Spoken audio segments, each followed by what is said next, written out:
can't say like with total assurance that the U.S. does a great job. I don't have any statistics on hand, so I can't say anything definitively, but I know that comparatively low.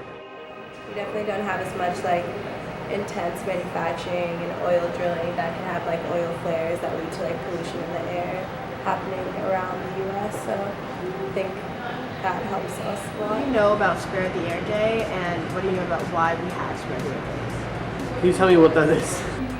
I think like one day of like having everybody like not drive their car and stuff makes like a really big impact. I was on there, like mostly just because I saw the inconvenient truth and like I'd heard about like that coming from cars, but I don't know that much about how it affects humans and lungs, and I feel like I'm not too worried about it. The United States emitted 1,814 million metric tons of carbon equivalents in greenhouse gases in 1997. In addition, we've also emitted 89 million tons of carbon monoxide, 4,000 tons of lead, 24 million tons of nitrogen oxides, 8 million tons of particulate matter smaller than 2.5 microns, 20 million tons of sulfur dioxide, and 18 million tons of volatile organic compounds. That's roughly 2.2 tons of pollution put into our air in 1 year.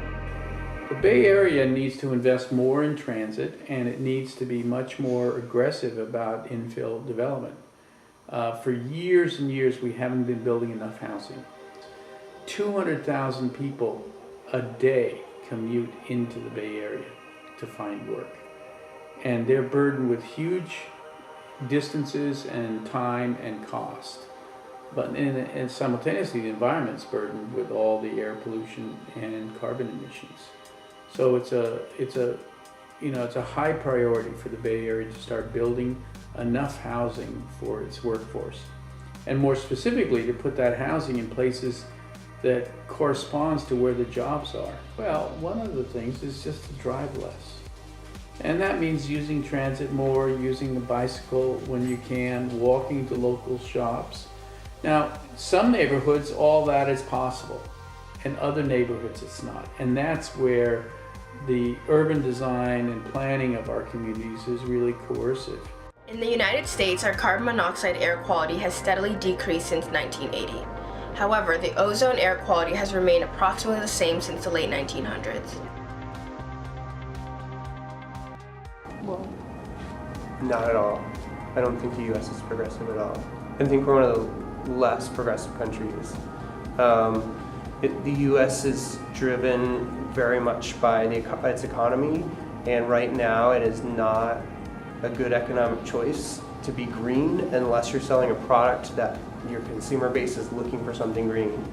Otherwise, oil's cheap, fossil fuels are cheap.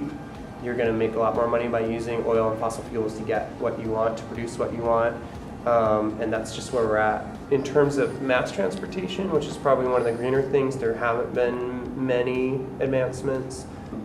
Basically, we're still completely driven by oil, and most people aren't motivated to change that.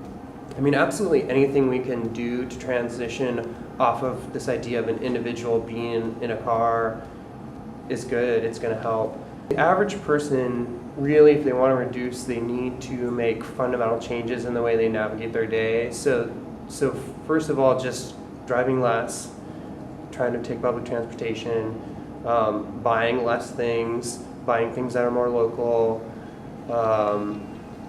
using less air conditioning, using less heat, using less hot water. You make all these small changes, and then after a while, they all kind of add up.